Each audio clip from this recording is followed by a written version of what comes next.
Hello everyone, welcome to this video, and in this video I'm going to show you how you can disable shake to undo over on your iPhone.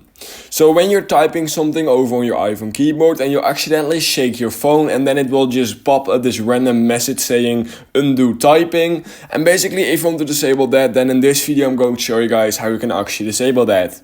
So what you need to do is head over to your phone and then head over to settings just like this.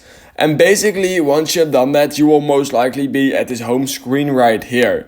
So what you're then going to do is you are going to simply scroll down till you find accessibility right here. And once you're right here, just click on touch right here.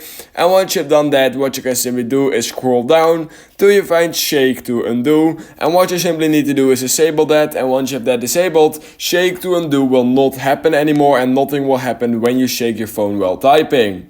So yeah, that's basically all you need to do. If you learned something from this video, then please consider liking this video and subscribing to my channel. And I hope I will see you in my next YouTube tutorial video.